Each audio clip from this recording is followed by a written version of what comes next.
Hey there, what is up, you guys? I hope you're having a wonderful day today. How are you? How are you guys doing? Hope you're doing good. So, today marks the first episode in my series of movie reviews and makeup. I'm really excited to do this. Like I said in my other video, I've been wanting to do this for a really long time and I'm finally kind of putting it into action. So, I'm really excited to finally be kicking off the channel. Yeah, I'm super psyched about it. So today we are going to be reviewing Guardians of the Galaxy Volume 3. I'm really excited because y'all, I literally just went to go see this movie in the theaters for Father's Day with my parents. So it was like amazing. Like it was really good. I mean, I expected it to be good, but like it was really good. So this is a fresh review, like fresh out the oven, fresh out the theater, like fresh review. I just saw this movie. So we're gonna go through the movie, give you a little summary, give you a little rundown, give you my take on it, what I really liked about it. So come on and relax with me, come on and chill. We're gonna, yeah, talk about some movies, talk about Guardians. Like I said, really like this movie, so I have a lot to say about it, and I'm really excited. So let's get into it.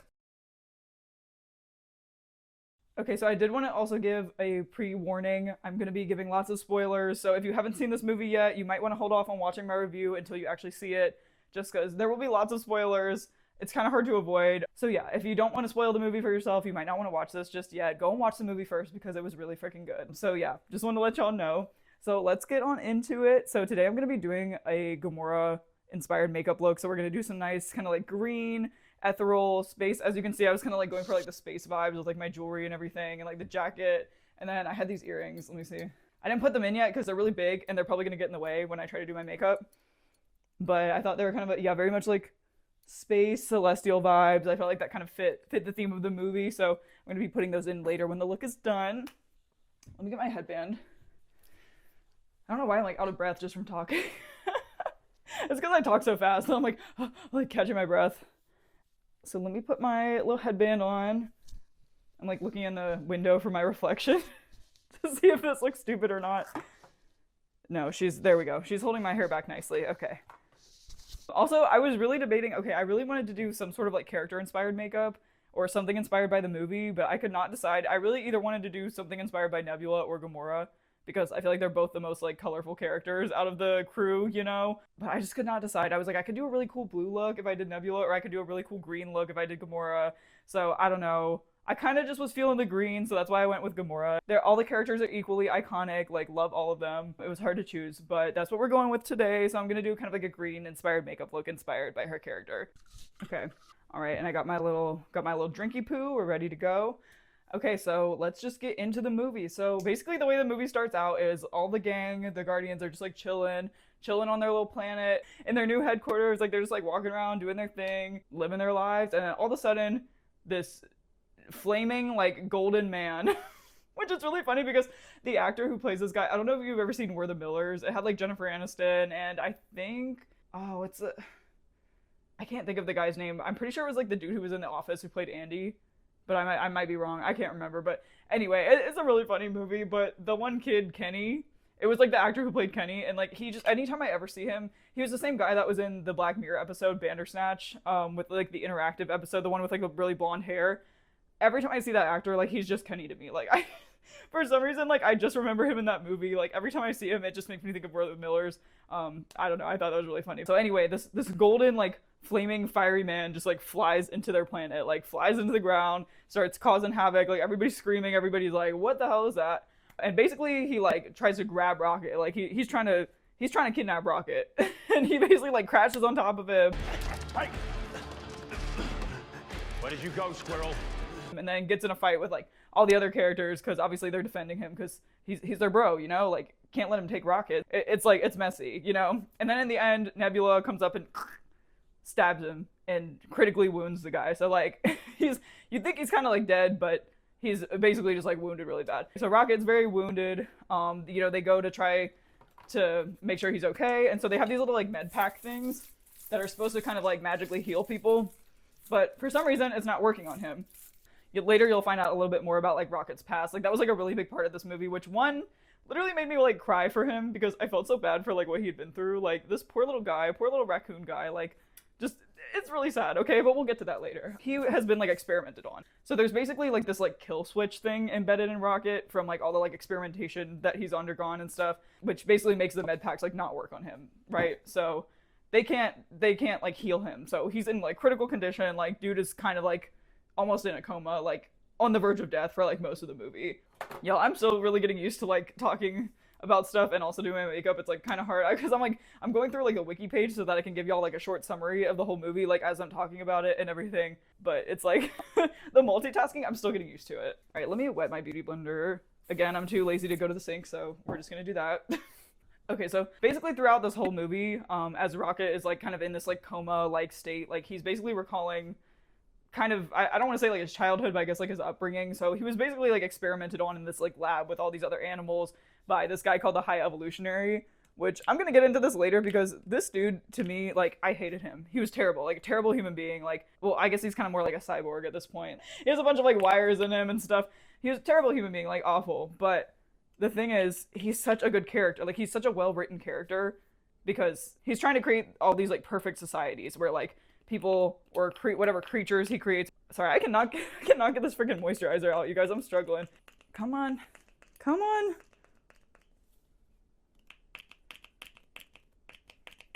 Oh my god.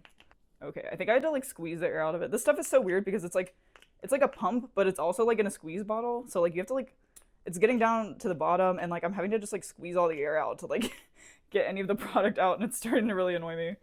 I just need enough to do my face. Like, come on. Okay, finally I got enough to do my face with. Only like one pump was coming out. I was like, come on, man. Okay, there. Now we're good. Okay, so anyway, back to what I was saying. So Rocket's having all these flashbacks basically of like his, upbringing. Oh my god, y'all, I forgot to do my primer. Oh, that's okay. I put my skincare on before this.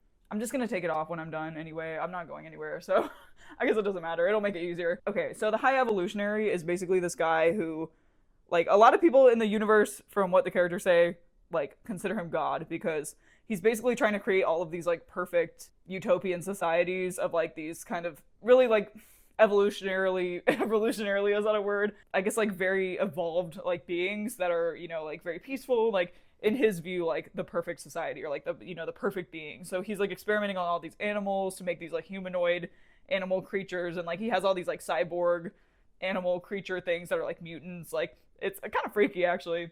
And then yeah, he's trying to create like all of these like eventually he starts like creating like people. He's just kind of like think like mad scientist, except like he thinks he's God. It's kind of freaky. It's kind of freaky. I hate the dude.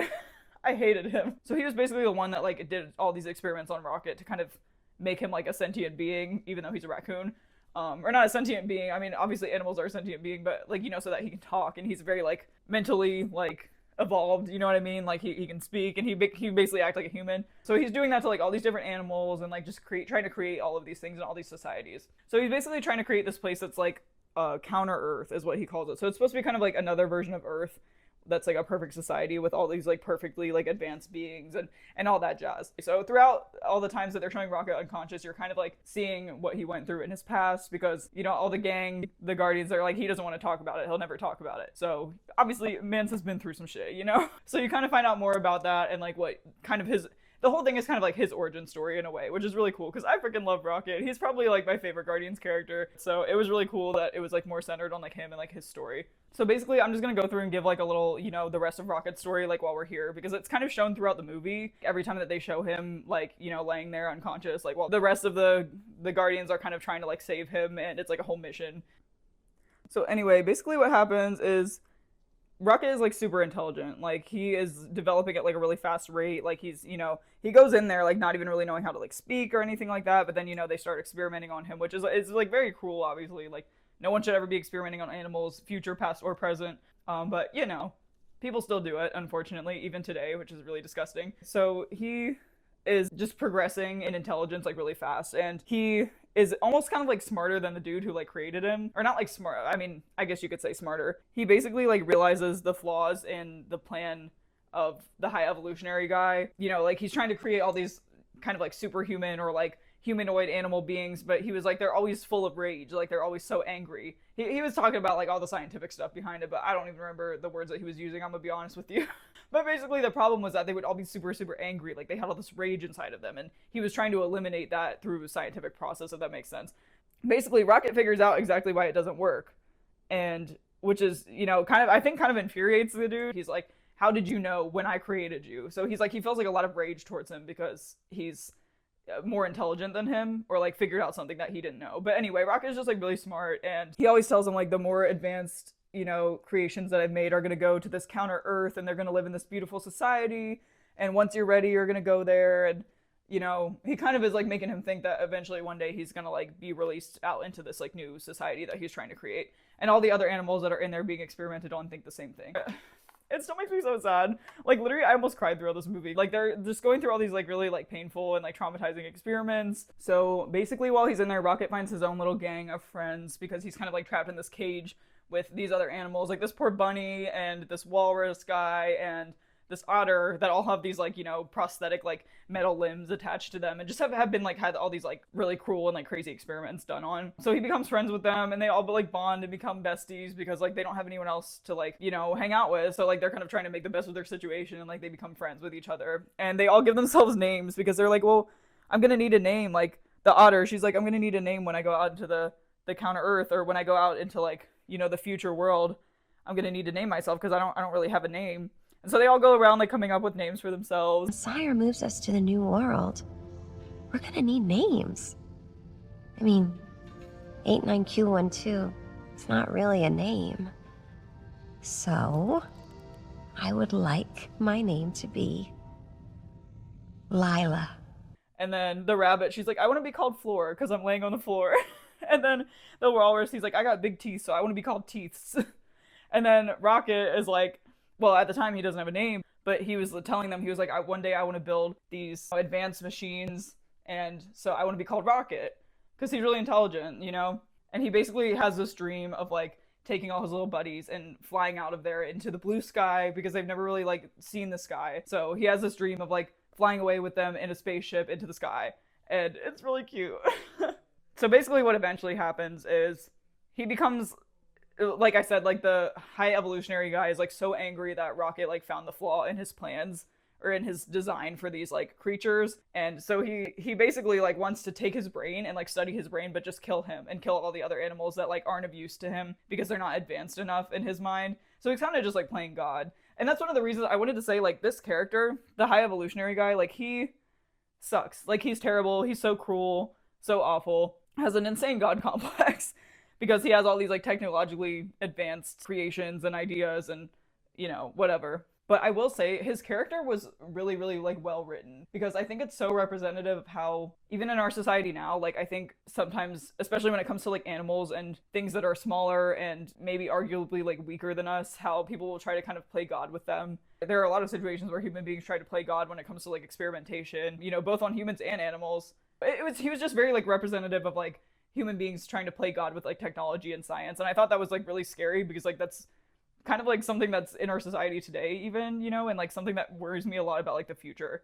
And so I don't know, I just thought it was interesting because it was actually like genuinely kind of disturbing, which I wasn't really prepared for like in this type of movie. But it was, his character was like very disturbing because he was just like, you know, had this huge God complex and just like didn't have any regard for the lives of the animals that he was, you know, using for his experiments, or any of the people that he was using for his experiments. And like, yeah, I think it was just very representative of like playing God and just like, I don't know, the God complex that you have to like treat other beings like that, you know what I mean? So he was genuinely like really, I don't know if I'd say like scary, but I just think he was like a really good villain because it was like so like relatable to some things that even like have happened or, you know, happen in our society today. Like, I mean, there's so many like experiments on human beings and animals that were just like so cruel and disgusting, but it was like, oh, in the name of science or in the name of psychology or like whatever, you know? So anyway, he basically just plans to kill Rocket and take his brain to study, and basically just tells him like, you're nothing to me. I don't know why you thought you were going to go to this new Earth. Like, no, you're going to stay here and you're going to die tomorrow. So Rocket goes back and he's telling them, he's like, we need to get out of here. Like, we got to escape.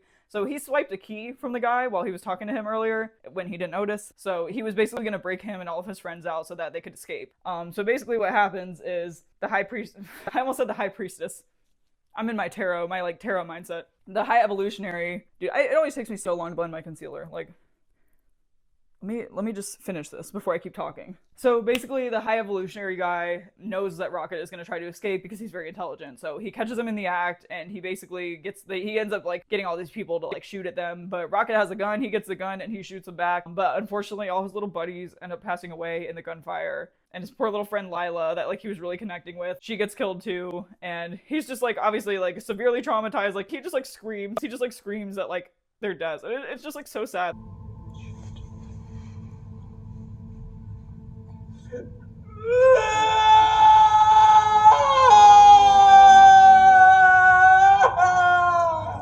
Like it was like this movie was like super emotional, especially because of his backstory. Like literally, I cried in the theater like multiple times. Like it was really sad. I felt so bad for him. Like the poor guy. Like he got some trauma. Like no wonder he didn't want to talk about it. You know what I mean? Sips for Rocket. I stand with Rocket. Forgot to bring my powder in here. 1 second, you guys. Okay, I'm back. Sorry about that. I need to set my face. Also, I put on this jacket, but I'm kind of getting hot, so I'm just gonna take it off for now. Oh yeah, so he loses his little buddies in a shootout, but he tries to save himself, so he scratches the dude's face off. The high evolutionary dude, he scratches his freaking face off, and I was like, yes, yes. So basically he like severely like disfigures his face, which is why later on you see that he has this like mask thing of like his face, but it's like basically his face is like artificially like attached to his body with like all these like cords and like it's hard to explain. Like I'll put a picture so you can see what I'm talking about, but that's why, because Rocket scratched his face off as he should. So basically he like severely injures the guy, kind of saves himself and runs away and ends up escaping. So all these people are shooting at him, but he ends up escaping, and that's kind of like his origin story and like how he got out into the world as he is, you know what I mean? So you kind of see his backstory and like how he became a talkie raccoon. So basically the next thing that the gang has to do to save Rocket, they gotta infiltrate OrgoCorp, which is kind of the corporation that experiments on animals and like creates all of these beings and like technology and all of that. So they're basically trying to break in there so that they can figure out how to save him. So they get help from the Ravagers. It's kind of confusing, but if it's one of the other Avenger movies, basically, something happened.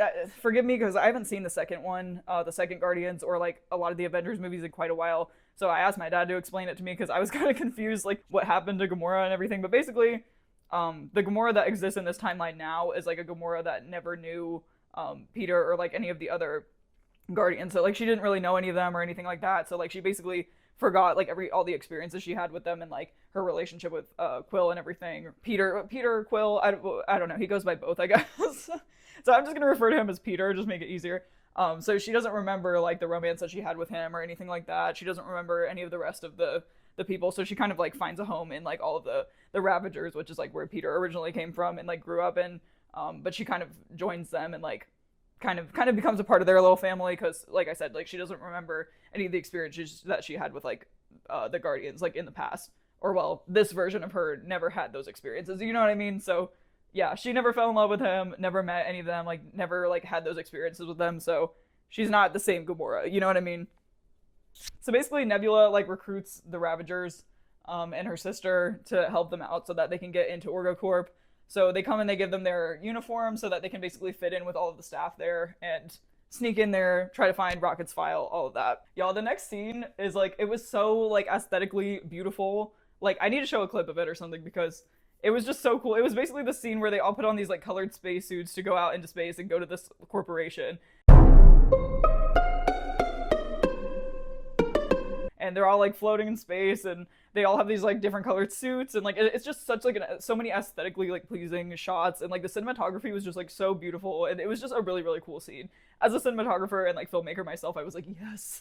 I was like, this is such a nice scene. I love it. I don't know, like this movie just had really really beautiful visuals and that's like something that I really liked about the whole like Guardians franchise because I just feel like the movies are like so different and like unique when it comes because there's a lot of like superhero movies and stuff like that, but I just feel like these ones are so different and like have their own like visual style and like writing style and everything. I don't know, I just think they're really cool. I really like them a lot. Yo, my freaking phone just died and it didn't record half of what I was just saying, but the good thing is it recorded like everything that I needed it to record, so I didn't have to redo too much, so that's good.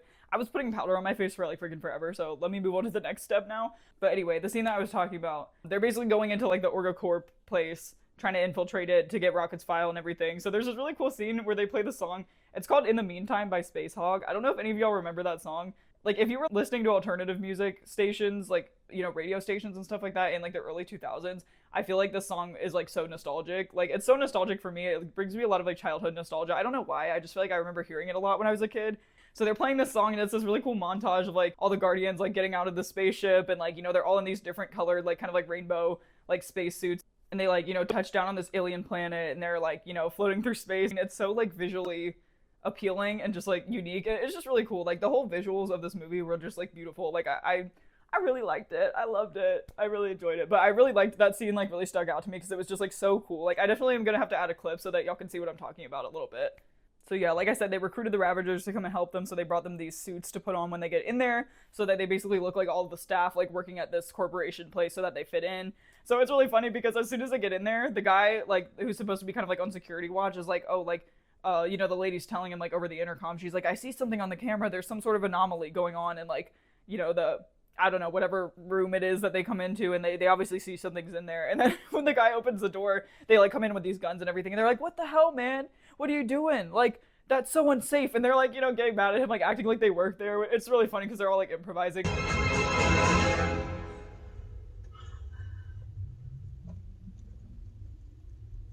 What the hell was that, guys? Are you kidding me? It's a really funny scene. I really thought that was funny. That's another thing that I really like about these movies are like there's some really funny parts to them too. I don't know, there's some serious parts, there's some emotional parts, there's some funny parts. Like there's just a good mix of like a lot of different emotion. Again, I'm getting carried away talking and I'm like not actually doing my makeup. So basically once they get in there, they realize that like the code that's needed to kind of like turn off the kill switch. So basically they try to like finesse the files from this girl. Well, Peter's like, he's still like all sad about Gamora like not remembering him, even though she's just kind of like, bro, you don't got a chance. Like, I'm not into you, don't remember you, whatever. But he's kind of heartbroken about it because obviously he loved her. She was his little boo thing. But she's like, yeah, bro, like not interested. Maybe if you open yourself up to it, there's a possibility. I don't think so, Quinn. Quill. Quill. I don't think so. Well, what I'm trying to say. Peter, you know this is an open line, right? But he's trying to like kind of like woo her, you know, or like try to get her back. So he's like, just watch this. Like, I'll get her to like give us the files. And he goes in there and he's all like, you know, like, so, you know, he's kind of trying to like flirt with the receptionist lady, like trying to get her to give him the files and stuff. And then they basically, Gamora ends up taking her hostage because she's just like, this is going to be easier. Like, she's not going to fall for this. Like, she just takes her hostage and they start shooting at people and is like, she's going to die if y'all don't put your guns down, you know? I'm so sorry about this, Yoda. Oh, please. We're here to save the life of our friend. That is all.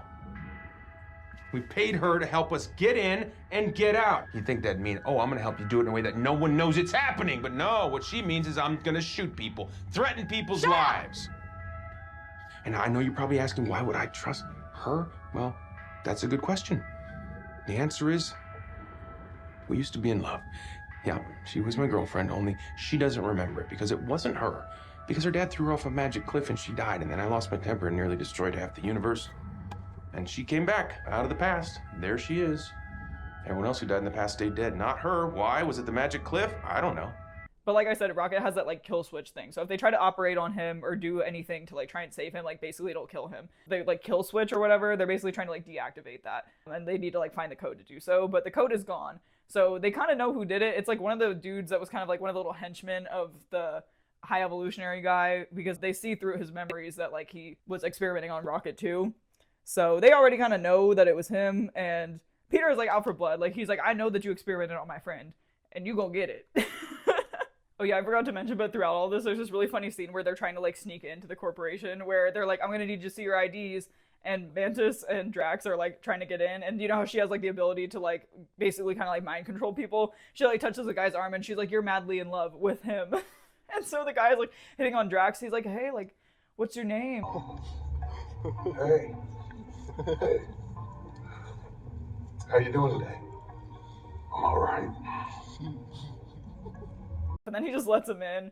It's really funny. So yeah, they end up like fighting with all these people in the corporation, but they eventually end up escaping. Yeah, they couldn't find what they needed, so they got to move on. So Adam, the guy from earlier, and his mom, Aisha, so they're part of like kind of like a society that the high evolutionary guy created. I don't know why I keep feeling the need to add guy after his name, but it just feels correct.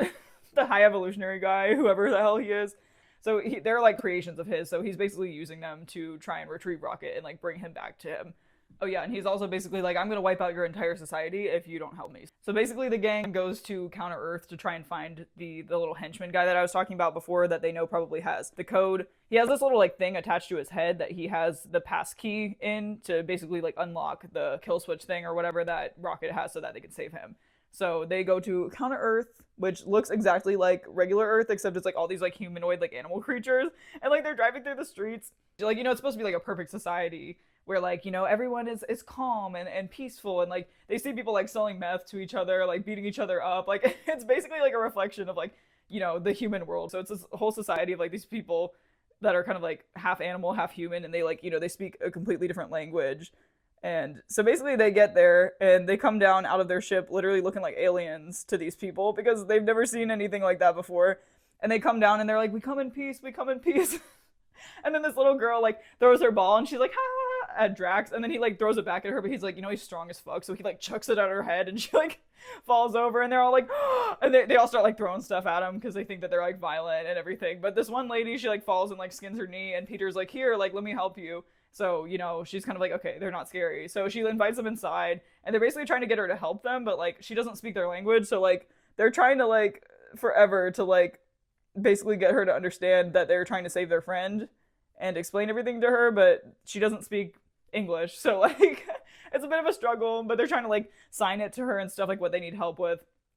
Oh yeah, and throughout all of this, like Gamora is like, I don't want to be dragged along for this. Like I agreed to help y'all with like one thing and now like I'm on the ship. Like, y'all need to drop me off. And her sister is like, we don't have time for that. We gotta save Rocket, so you go stay on here.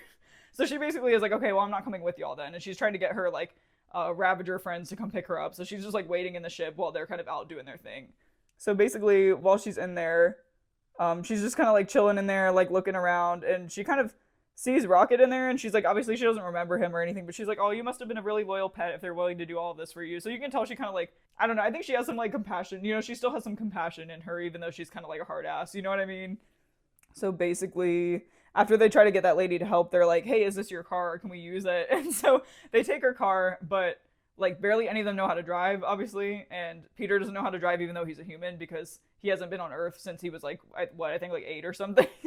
So he's like really bad at driving and he's like just squealing through the streets in this car. Like, Mance does not know how to drive. So they end up going to the headquarters of the OrgoCorp people, the High Evolutionary guy and everything. They end up going there and he basically kind of like tells them to come there and they're like, this is probably a trap. Like, you know that, right? And Peter just keeps being like, it's a face-off. It's not a trap, it's a face-off. If you know it's a trap, It's a face-off. But anyway, so they go there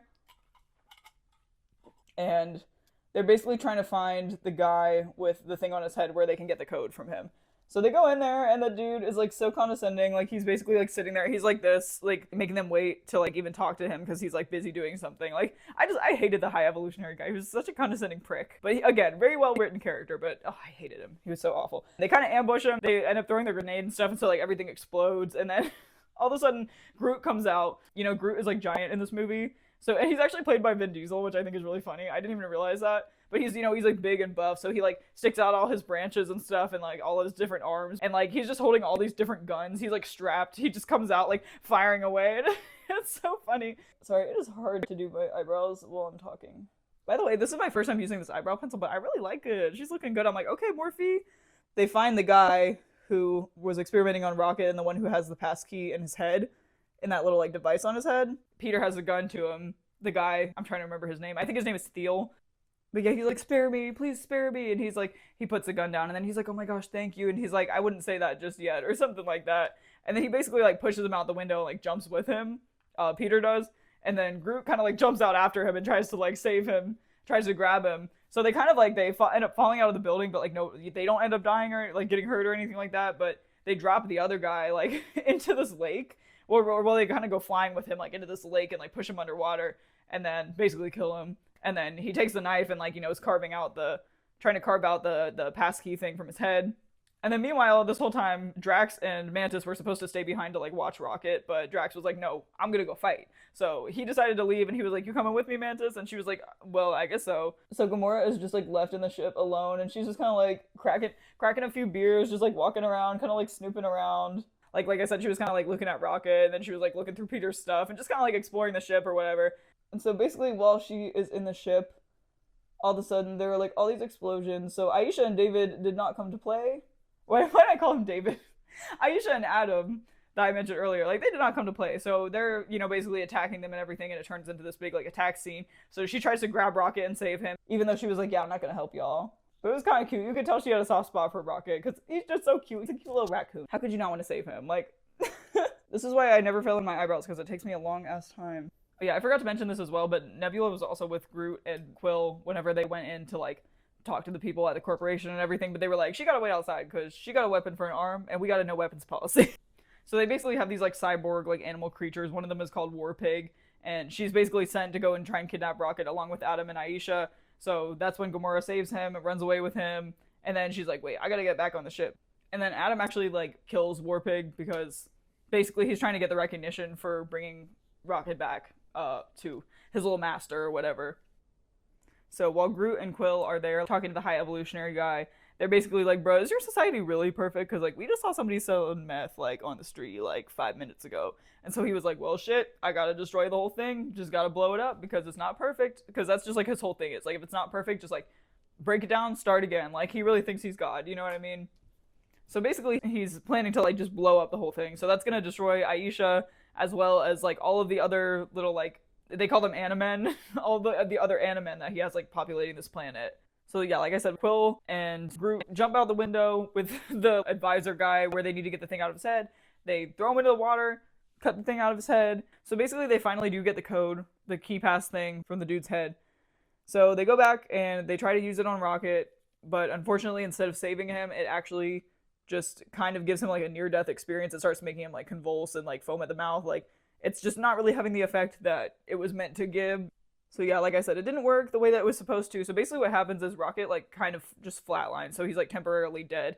So he has this kind of like dream / like sleep paralysis type of thing where he sees all of his little buddies from the laboratory that he grew up in. So he sees Lila and she comes up and talks to him, and he's kind of like in this white like laboratory room, like kind of like heaven. So he's like walking through there, and then she comes up and she's basically like, he's basically like about to die at that point. So he's like, oh, I'm so sorry that I couldn't save you guys. And she's like, no, it's okay. Because they were always talking about how much they wanted to see the sky because they never got to see the sky. And she was like, we got to see the sky and it was so blue and it's forever. Because like, that's what they would say in the beginning, like when they were like talking about like what the sky is like and like what it would be like to go to this new world. And it's really emotional and like really sad, but really sweet. And then she like tells him like, she's like, and we did get to fly in the sky like we said we would. And then, his other little buddies come out of the shadows and you see them too. And he's like, can I come with you guys? And she's like, yes, of course. And so, you see them trying to bring him back to life and everything. And, it's still not really working. He's still flatlining. So they're trying to bring him back. And so he's about to like walk away and go off with his little friends into the Aether. And then Lila stops him and she's like, but not yet. And she's like, this has always been your story. It's like, you have a purpose on this earth. Like, you need to go back. So she tells him, it's not your time yet type of thing. And he's like, what do you mean? And she's like, this is your story, Like, she's like, yeah, basically just telling him, like, it's not your time to go yet. And it's really sad, but it's really sweet. And so eventually he finally wakes back up. Woo-wee, y'all, it is Fallout galore on my face today. Let's brush that away. So eventually he does finally wake up while Quill disables the kill switch so that he can finally restart his heart, because Gamora's basically like, he's gone, like there's nothing we can do, and Quill is like, no, I'm not gonna let him go. He is one of my best friends. Like, no, I'm gonna fight to keep him alive. So he's like, trying to do CPR and trying to restart his heart, and then eventually it does work, and Rocket comes back to life. Yay, yay, Rocket. We love to see it. So meanwhile, Nebula, Mantis, and Drax got on the spaceship where the high evolutionary dude tried to escape, so they get on there to try and, go after him. And basically this whole time they think that the others are on the ship too, but they're not, and they don't know that. So they're like fighting to get into the ship to try and find them, and like they're not even in there. So basically when they get in there, they find all of this stuff. Like they find all of these basically kind of like humanoid children. So they're basically like these genetically modified children that this guy has been creating for like one of his like, perfect societies that he's trying to create. So basically, yeah, they get on the ship and they find all these kids with like, what's that one movie? I feel like there's this one movie where like, it's like these like demonic children and they all have like really light blonde hair. I don't know what I'm thinking of. I'll put it somewhere on this frame when I think of what it's called, but you'll probably know which movie I'm talking about, hopefully. But it's all these kids that kind of look like that, but they have like these lines on their face. They're kind of like genetically like created, genetically modified like children that he's planning to like put into this new society, because you see him kind of like programming them and everything. So basically these kids are just like speaking to them in like a language that they do not understand at all. And basically like Nebula is like really mad at Mantis and Drax because she's just like, Drax, you're stupid, and Mantis, like, you're just too emotional, like you guys are a liability and stuff. And they end up getting in an argument, and Mantis is like, you know what, it doesn't matter that he's stupid because he makes us laugh and he loves us. That's not a liability. And then like Drax is like, you think I'm stupid? He's kind of like offended by it, but she makes him forget, you know, because she has the power to like mind control people. So she's like, just forget I said that. But basically they're trying to figure out how to speak to these children so that they can kind of help them escape, or, you know, basically make their way out of the ship. And they don't speak the language, and all these kids, they're just like, nope, nope, like they're saying like all these like nonsense words that like they don't know how to speak. And then all of a sudden Drax is just like talking to them, like he just somehow like knows how to like speak their language. And they were like, why didn't you tell us that like you knew how to speak their language? And he was like, well, you never asked me. And I was like, that's like so me, like that's like something I would do. But anyway, yeah, like these children are like crowding around them. Drax is like playing with them and stuff, and like and like, you know, Nebula's like, get off me. All right, guys, sorry, I'm taking a break from explaining for just 1 second so that I can finish my eye look. I hope that this is gonna look good on top of this because it's kind of like a darker green color, and I don't know if she's gonna be giving Hulk. But I'm gonna try it and just see how it looks. I'm gonna try to like almost do kind of like an ombre effect here, so I'm gonna have to like blend it out a little bit more. I hope I'm not covering my face with my mirror, because the last time I recorded I ended up doing that a bunch on accident, and I was like, god damn it.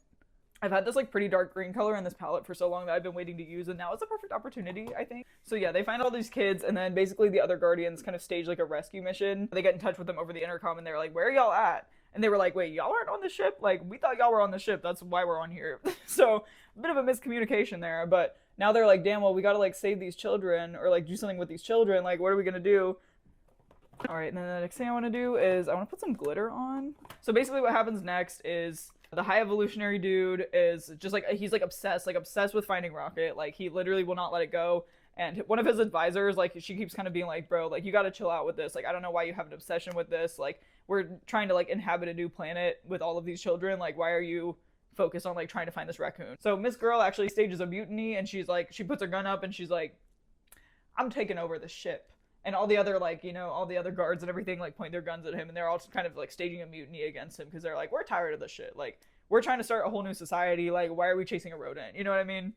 But anyway, this backfires. And he basically kind of, like, just, like, lights up. And has this, like I don't know what it was. Like, I guess, like, some sort of, like, supercharge he had in, like, all his, like, bionic technology that he has attached to him. He basically just kind of almost, like, explodes and just, like, blasts all of these people and, like, kills them all. So the mutiny did not really go as planned, unfortunately. And I'm gonna like bring this glitter up because I want to kind of like put it on my whole lid. This stuff is running out, and I'm really sad because I really love this stuff, but I definitely need to get more because she's not really showing up like I expected her to. Well, she still looks pretty. That's all that matters, right?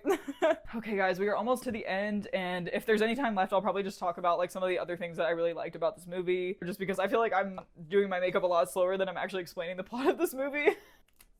God, I really cannot get anything out of this, and it's making me mad. I feel like this is like a pretty good match for the Gamora green, I would say. I think I was trying to do like pretty accurate color for like her skin tone, and I only have a few green eyeshadows, but I think she came out pretty good. I think she did.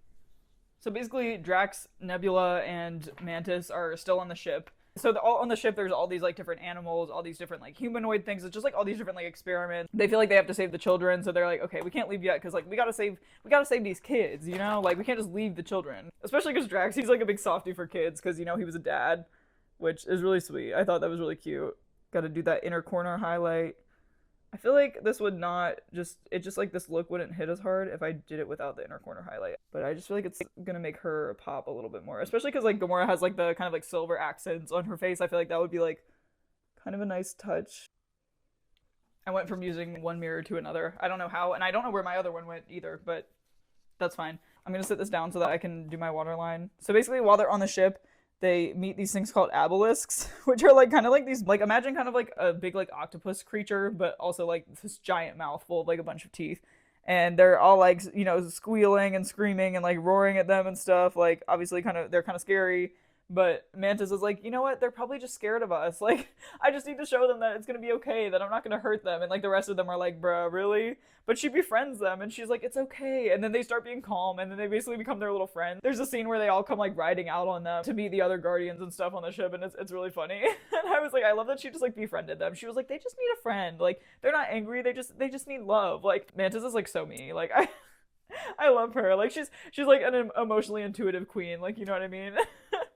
All right, eyeliner is done. So the crew reunites. This time they got Rocket with them.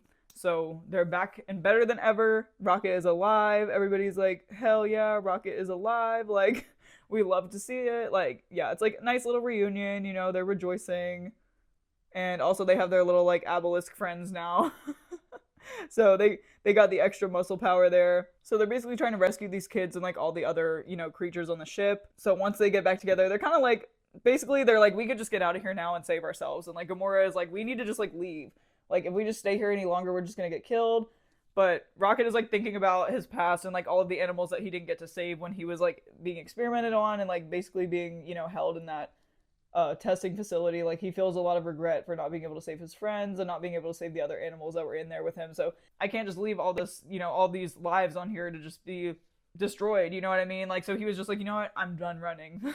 So they're all kind of like, you know what, I'm in. Like, all of them are kind of like, yeah, you know, you're right. So they're all going back in to try and save all of the beings on the ship, you know, try to save them. And Gamora's kind of like, y'all really? Like, y'all are really gonna go back in there? But she's like, oh, shit, well, I guess I'll come along. Because she's kind of got dragged into like this whole thing, you know what I mean?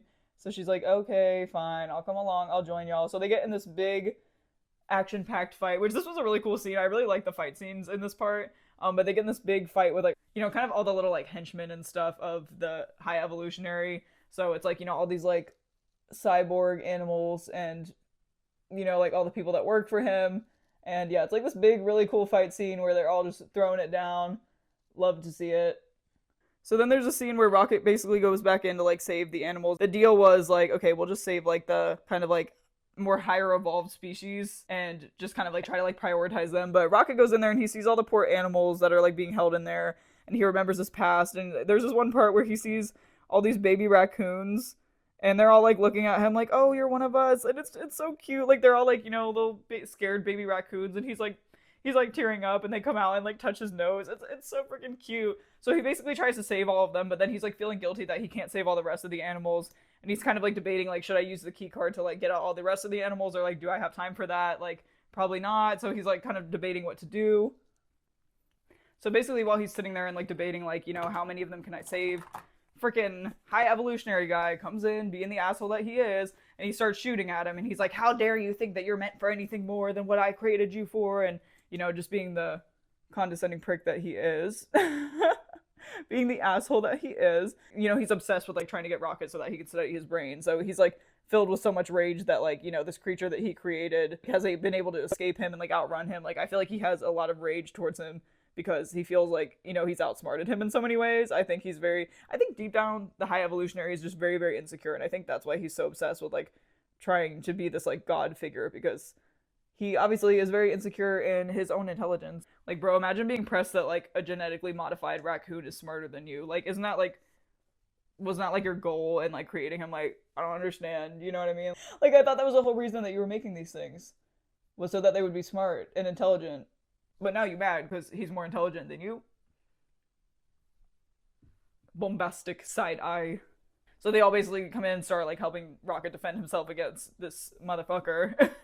And basically at the end, they end up like beating his ass, and he's laying there, and Gamora like reaches down and like peels off his face, his like, you know, face mask, his mask of like his face. She like peels it off, and it's like he has this like disfigured like bloody face, and he's like, look what he did to me, because, you know, like I said, Rocket like mauled the fuck out of him earlier when he killed his friends, and that's why he has that mask on, because Rocket like disfigured his face, which good for him, like, as he should. But basically Rocket doesn't kill him. He's about to, and he doesn't. He spares him, and they're like, bro, why did you spare this guy? Like, after everything he did to you, like, why wouldn't you kill him? And he was like, because I'm a freaking guardian of the galaxy. And I love that line.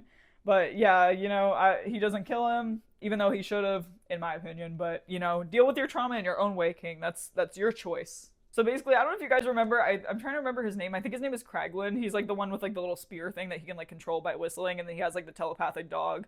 So throughout this whole movie, like, he at one point calls her a bad dog because she's better at telekinesis than he is. And then he like won't take it back, and she's like, please take it back, like, I'm not a bad dog, am I? And she's like, she will not let it go for like the whole movie. And it's like a really funny like side plot, because I feel like that's literally, that was definitely like, I feel like how my dog would act, like if he could speak. Like he would be like, take it back, man, like you don't mean it. If you say I'm a bad dog, you don't mean it. I know you don't. Like, but basically in the end, like, she's like telepathic, the dog, so she's like telepathically like keeping the ship from colliding into the planet, into nowhere, not like nowhere like the planet, like not nowhere, you know what I mean?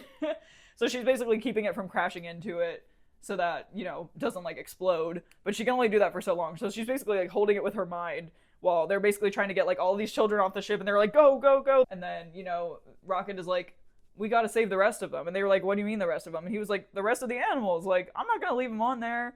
So they were like, damn, I thought we were only gonna save like the, you know, more evolved life forces. And he was like, we gotta save all of them. We gonna save every single life on that ship. And that is why Rocket is the best, okay?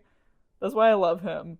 So basically they go back and they save all the animals, and there's this really cool scene where like they're basically like keeping the ship from crashing into the planet, and like all these animals just come like running in a stampede like out of the ship. And it's like they come running out, and the rest of the Guardians come running out, and they're all trying to run and like jump off of it before the dog, I'm trying to remember her name, Cosmo. How can I forget her name? Her name's Cosmo. So basically Cosmo's like, you know, using her mind to like hold the ship there so that it doesn't like crash into the planet, and like all of the Guardians and like all these animals are like running off. And so basically during all of this, like during the stampede and everything, Groot ends up carrying out that Adam guy from earlier, the golden dude who was like created by the high evolutionary guy. So he ends up carrying him out and saving him, and he's like, why? Like, why did you save me? And he's like, I am Groot. And then he's like, what does that mean? And he looks over at Drax, and he's like, he said everyone deserves a second chance. So what happens is Cosmo cannot hold the ship any longer, and Quill tries to jump off, but he like barely makes it and kind of like ends up flying into the space atmosphere and like starts getting all like shriveled up and like frozen because he's like, you know, in space without air. But all of a sudden Adam comes along and saves him because he has a change of heart, and he realizes that he wants to be a good person, which was a little heartwarming moment. So he saves him, and then like they have all this big old group hug because they're like, oh my god, you saved him. And then he's kind of like awkwardly like hugs them like on top of everyone else because he's like, I don't really know how to do this. It was kind of like a funny scene.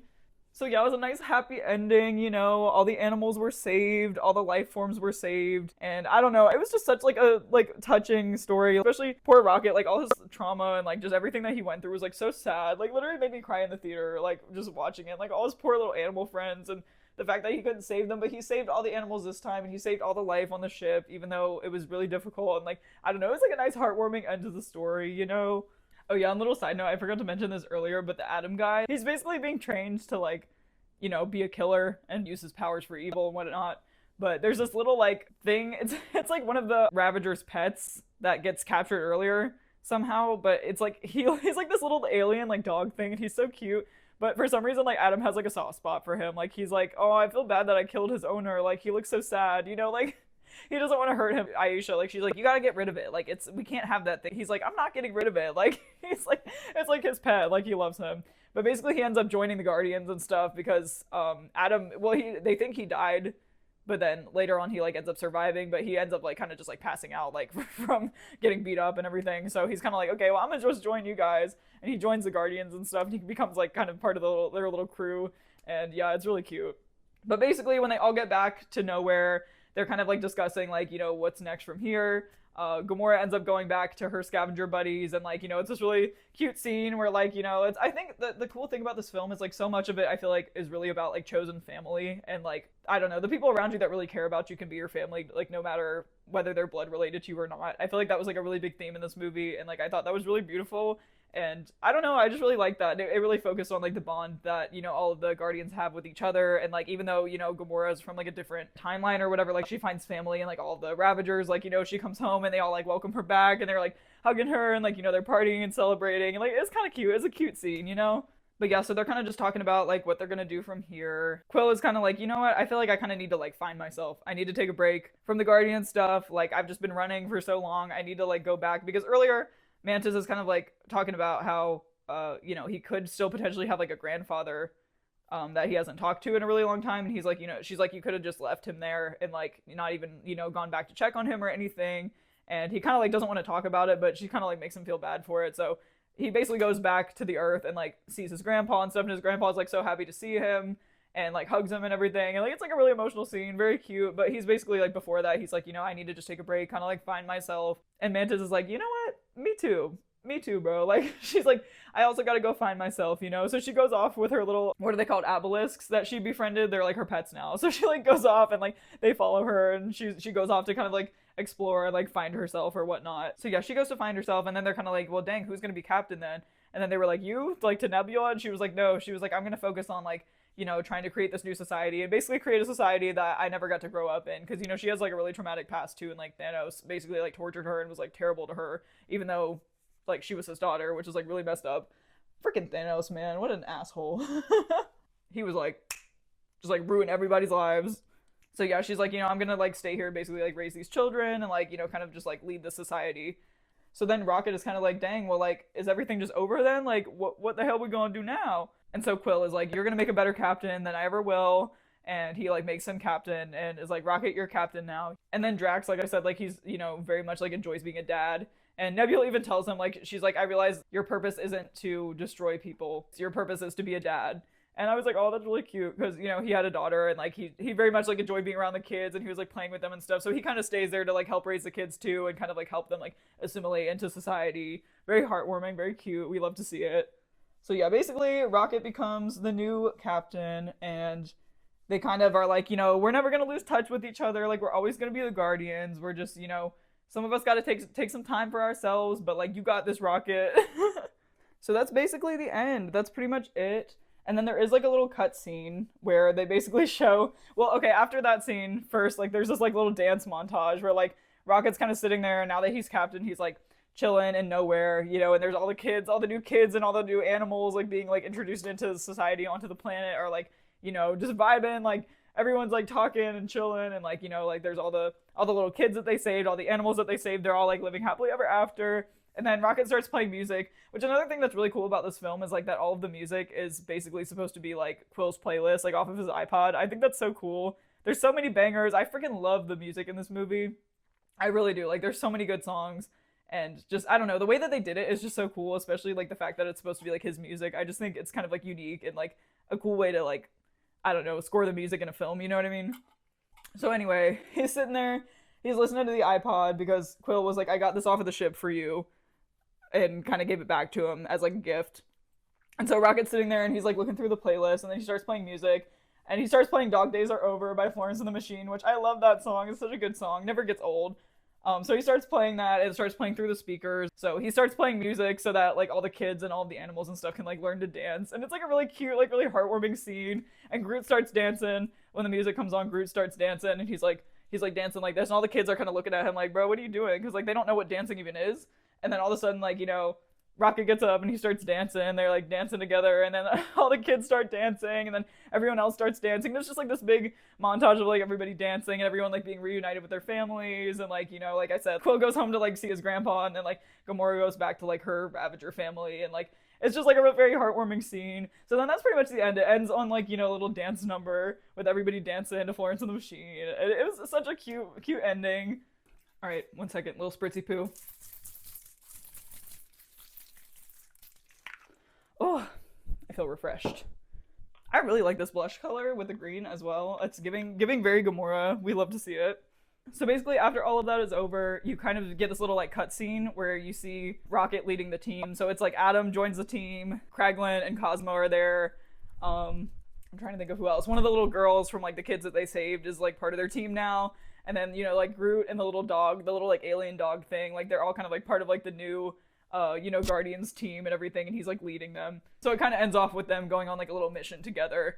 So it could be foreshadowing for another movie. I'm not entirely sure, but yeah, that's how it ends. And it was just really cute. It was like a really good movie. I hope that me explaining it did it justice, but I'm gonna give like a little bit more of a review as I finish my makeup. But that was the gist of the story. We only got a few more steps and then we're done. I feel like it took me so freaking long to do my makeup because I was getting so sidetracked talking. So I apologize if this video is like super long, but I don't think it's going to be quite as long once I cut it down, so I'm hoping anyway. I'm going to put my earrings in. So yeah, that was the gist of the movie, you guys. I feel like I explained it pretty well. Like I said, the part with Rocket and like his backstory like made me so sad. I could hear somebody in the theaters behind me sniffling, and I was like, I know you crying too. I know you fucking crying because I'm crying. Like, and the funny thing is like I never used to cry at movies. I definitely do more now, just because I think like having gotten into film so much personally and like having it be one of my passions, I just get really immersed in movies sometimes, and then like I feel like I get emotional about them. But genuinely, like I was actually like shedding tears because it was just really sad. Like his poor little friends like getting killed and stuff, and just like I don't know, just like the cruelty of like the way that they were treating the poor animals, just like I don't know, especially since that's something that still does like happen. So I don't know, it struck a chord with me, even though it's like, you know, fictional, of course. But anyway, I loved the ending. I loved the music. I loved like the cinematography. Like I said, the cinematography was beautiful. I just, I loved it. I really loved it. Like it was just so cool. Like the visuals were super cool. Like I liked the little jokes thrown in there. Like, you know, I liked all the funny parts. I liked all the emotional parts. Like the writing was just great. The story was great. Like, I don't know. I think another thing too is like I really like the characters in Guardians of the Galaxy. I just feel like they're all very like unique in their own way, and like they're kind of like in a way sort of like misfits, I guess, like, you know, in their own societies kind of for whatever reason. Or, you know, like I don't want to say like outcasts or whatever, but you know, they're definitely kind of like I think some of them are kind of like ostracized from society, or like, you know, Gamora and Nebula had like a very hard life, like Thanos was a piece of shit, you know what I mean? Like I feel like they've all been through some shit. They've all been through like some really hard times, but like they find comfort in each other. And like that's what I said, like kind of going back to that like whole like chosen family thing. Like I feel like that's very relatable for a lot of people, even though it's like a superhero movie. Like it's, you know, obviously not a lot of people can relate to like traveling to different planets and like having powers and all that type of thing. But I think a lot of people can really relate to like having a chosen family that they love, you know what I mean? Even if it's somebody that they're not related to, because not everybody comes from like a good upbringing. You know, I'm privileged enough to have like a pretty healthy like upbringing with my family, and like, you know, but some people, you know, aren't fortunate enough to like have that. And like, I don't know, I think there's a lot of power in like finding a chosen family of people that really care about you, whether they're your actual family or not. And like, I feel like that was a really big theme in this movie that I just really liked, and I thought it was like so meaningful, you know? Sorry, I cannot put my lipstick on while I talk. I'm just gonna do like a 1 to 10. I would definitely give this movie, honestly, a 9 out of 10. Because I really don't think there was anything that I really didn't like, except the fact that, like, honestly, I would have watched it for longer. Like, I really genuinely like this movie. I'm honestly, even though... Let me finish this first and then keep talking, okay? Honestly, even though, like, I'm not really, like, hard to please with movies, I'm not a super, like, critical person with them, because I feel like, yes, I've seen some movies that are like really shitty and like really bad, but I feel like so many movies, like even if on the surface you might not really like it that much, I feel like a lot of times it's like the meaning behind it can really like bring it to life more, or like make it more enjoyable. And I mean, there have been some movies that I've seen before where I'm like, I don't really like this, but then I watch it with someone else who like really likes it and like explains to me why they like it, and then I kind of like it more and like see it from a different perspective. So I don't know, I'm not super like judgmental when it comes to movies, but you know, it takes a lot, I feel like, for a movie to like really wow me nowadays. And like I honestly, like, I really like this movie. I loved, like, from a writing standpoint, as a screenwriter, like I loved the writing. I loved like the character development and like the characters' backstories, and just I don't know, I just really liked it. I liked like the whole movie just so much. And like I said, the cinematography was beautiful, the music was awesome. Like, it always, all the movies of the Guardians of the Galaxy like have such good music in it, which is something that I really love about it. But anyway, you guys, I really hope that you enjoyed this review. I'm still kind of getting used to, like, you know, basically summarizing a movie in like a cohesive way while I'm also trying to do my makeup, so please forgive me if it was kind of jumbled. But I just really wanted to review this movie because I really liked it. It was honestly like one of the best movies I think I've seen in a while, to be honest with you. Like, I really enjoyed it. Like, I came out of the theater and I was just like, oh my god, like that was so good, you know? And like, I don't know, it's hard for me to find movies that like really make me feel like that nowadays, but I genuinely really enjoyed it a lot. Alright guys, and we are finished with the makeup look. Let me take my hair down. So last thoughts, like I said, this movie was really freaking good. Like, I really liked it. Yeah, honestly, like, I really didn't have many criticisms for it at all. Like, I really enjoyed it. Like, I feel like the plot was, you know, worked really well. Like, the backstory of like Rocket's backstory was really great. Like, I feel like added so much like depth to his character. I just really like the Guardians of the Galaxy movies. I feel like, to be completely honest with y'all, like, I'm not really a big fan of like superhero movies. Like, I like some Marvel movies, some DC movies. Like, I've seen some that I really like, but it's not like, I wouldn't say I dislike them. It's more just like, I don't know, I'm not really one of those people that goes like crazy for them. I know some people are like super into them and like all the lore and everything, and like that's cool, like no hate at all. It's just like not really something that like I'm super into in that way. I mean, I'll watch like a good superhero movie. Like, I don't have anything against it. I'll watch any movie, but I do feel like there are a lot of like tropes in those types of movies that are just like really overdone. So I don't know. I really like Guardians of the Galaxy because I feel like it's just really different. You know what I mean? Like, I feel like it just has its own unique storyline, its own unique like visuals and like, you know, writing style and just everything. I just feel like it's a very like unique franchise, like as compared to a lot of other like superhero movies and stuff like that. You know what I mean? All right, you guys, this is the finished look. I absolutely love how it came out. I love the green. She's definitely giving Gamora. We love to see it. Well, I really hope you guys enjoyed this video. I had a really great time making it. Sorry if my summary was kind of jumbled. I'm still getting used to like producing a whole video like this. It's not really something that I've like filmed very often before, so I'm sure as time goes on it'll get a lot easier and we'll probably be a little bit better organized. But like I said, I would rate this movie 9 out of 10. I really, really, really liked it. Like, very few complaints here. It was a great movie. I definitely suggest you go and see it. And I hope you guys enjoyed the makeup look as well. And hopefully you had fun just like chilling, sitting, listening to me talk about movies. Like, you know, I had a great time, so hopefully y'all did too. And if you'd like to see more content like this, definitely please like and subscribe. You know, you can turn the notification bell on if you want to see whenever I post. So if you're interested in more content, more movie reviews and makeup, please do consider subscribing. I would really, really appreciate it. It would definitely really help the channel as well. But anyway, guys, I hope you enjoyed this video, and I hope you have a great rest of your night or day or whatever time you're watching this. And if there's any other movies that you guys would like me to review, you can definitely leave them in the comments below. And if I get a chance to see them or have already seen them, I would definitely love to make a video on that as well. So let me know what you guys want to see. I'd love to know what you guys think.